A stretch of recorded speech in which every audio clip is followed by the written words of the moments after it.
Do a little diorama. I'm going to do it away from the workbench and then fit it next to the road. So first off, let's make a template. So cut out a piece of paper, put it underneath, right shape, so it goes right up to the ballast. And now I've marked in roughly how we want this scene to look. So we'll have some grass out front, a Gaugemasters, a path around the side to the front door, some customer parking out back, and we'll chevron off in front of the doors there with the yellow lines. We'll have the grass run around the side of the building, so there's a road in between the two, shared parking, access, and then behind this office building we'll put in some parking spaces there, and we'll have a pavement around it, around all sides, and then we'll put a wire fence along this side of their boundary all the way around the back, and then come back here to meet up at the road. And I've already made that wire fence. So now we'll transpose this to plastercard. So with the help of a couple of cars, we've sketched in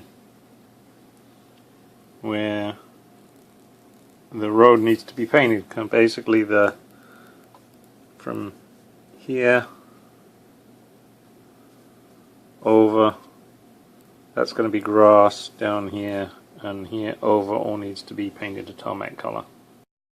Painted in just black sort of tarmac-y color on one side and a concrete-y color on the other side. So this one's the Gaugemasters side, that one's the other office building side.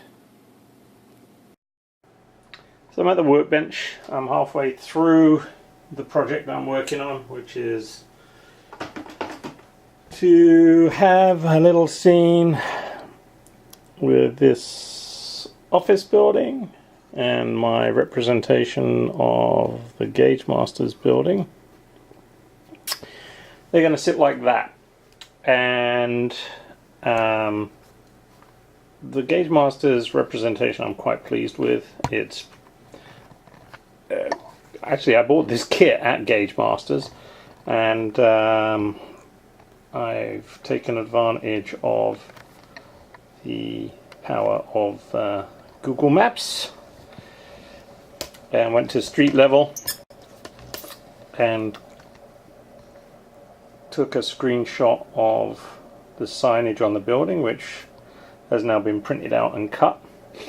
I've used as much of a representation as I can of the way that they are laid out. There's actually, in reality for them, there's another building that sits right about here, and you drive in, you come in this way. The train station's off to the left there.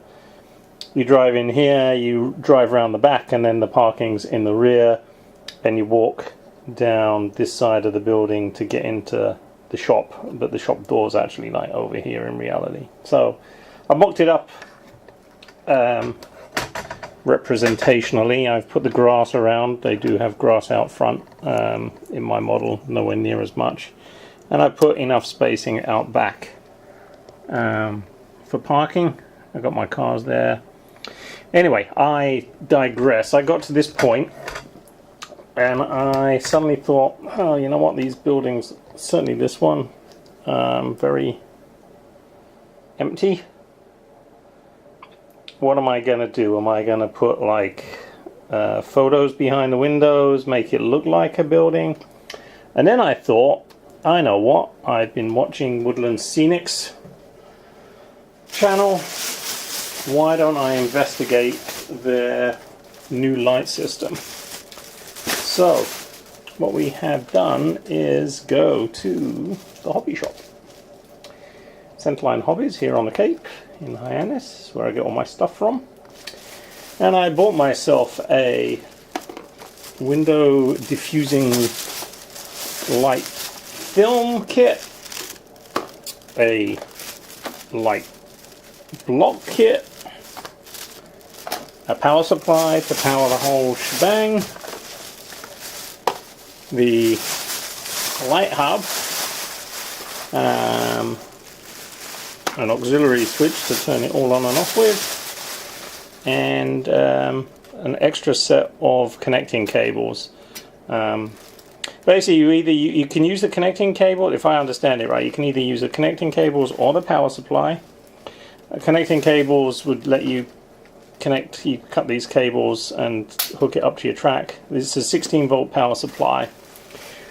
So I'm going to use this as an experiment. I plan to put a light in each of those. That light and hub set actually has 2 lights in it.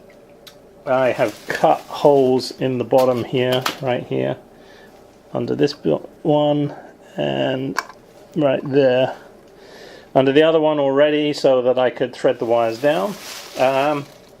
So first I'm going to actually just play with the light kit. I should be able to put it together, see what kind of light it gives before putting the window diffuser light in. So this is sort of a, I don't know, it's going to be half a review and a half a, well, here's what I'm using it for. Did it work as planned?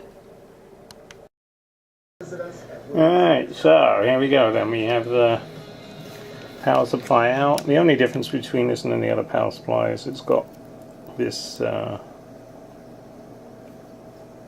connector on the end. You usually get a 1-page instruction book. With the light and hub set, we got some more instructions. Well, it helps if they're the right way up. Hi, I'm Justin with Woodland Scenic. Oh, as you can hear, probably in the background, I've got the Woodland Scenics ads are going on the YouTube channel. Here's what the kit looks like. So, got the 2 lights at the top here, and we've got the light hub itself. It's got 2 holes here to be able to screw mount it in if you want to. Not quite sure what I'm going to do with that. I mean, the reason I bought this auxiliary switch was don't have to mess about with this, just have this under the baseboard, have the on-off switch somewhere out front. Alright, so let's put it together and we'll see you in a second. We'll plug this into the power supply, we'll put the auxiliary switch on, we'll put the 2 lights in, and then we'll try it over here with the buildings. Alright, about a minute later, we got everything plugged in. We got the power comes in, goes into the light hub. The auxiliary switch is in. I had to remove this little tab that was otherwise in the control port. Has an on-off switch on it, and then I've put the 2 lights. There they are. And if we turn it on, simple as that. You can adjust the brightness of these lights. Not sure how well that's going to show up on the camera.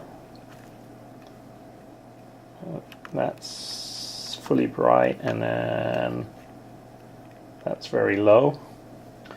And as they say in the video, as simple as put the building on top.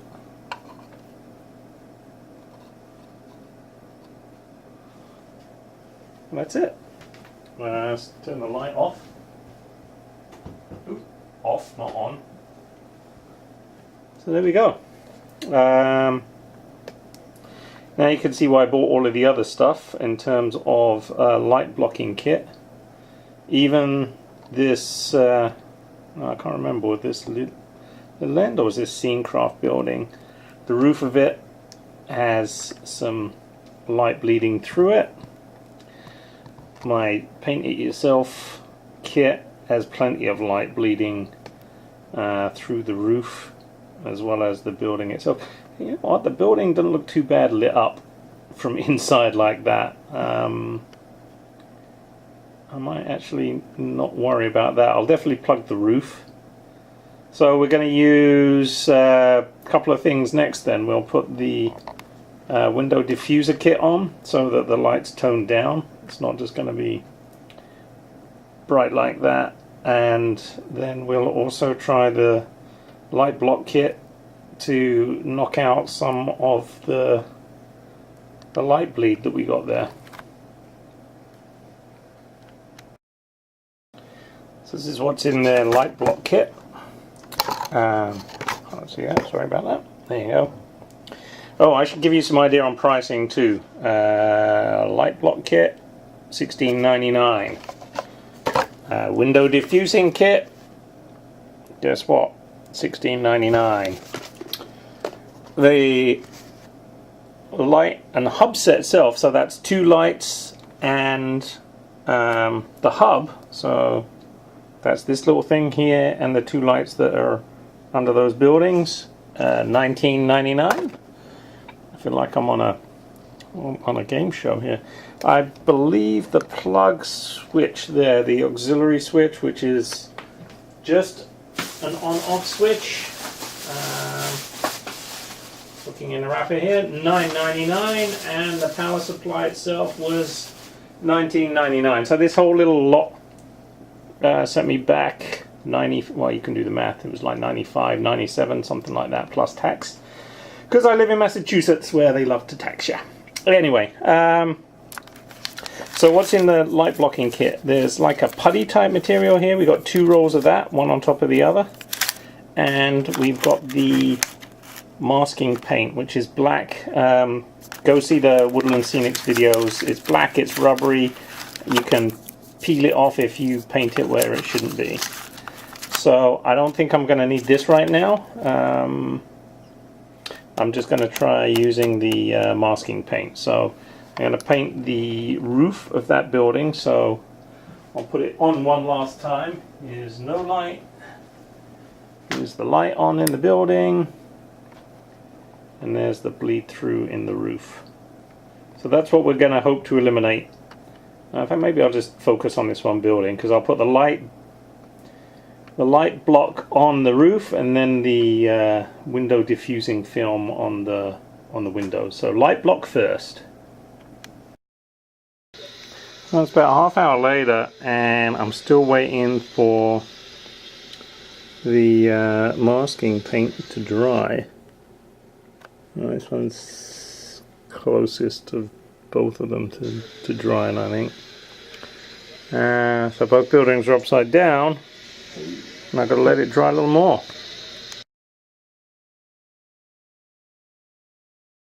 And here are the buildings in place. I have wired up a switch, the hub. The light hub itself is just dangling down here somewhere. There it is. So the switch is into here. This is being fed. That's the switch. This is being fed from power pack down there. And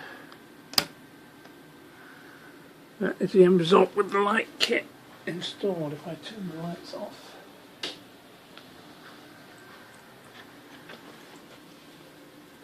The light kit has eliminated all of the light bleed.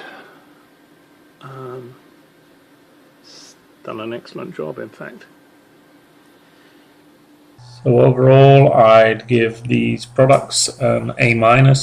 Only reason why it's not A or A+ is because in N scale, the black putty that you use to seal the bottom of the building is visible when you squish the building down. I'll have to disguise it on the 2 buildings that we have here, but I'll definitely be buying more of these products and adding more lighting to the buildings around the layout using them.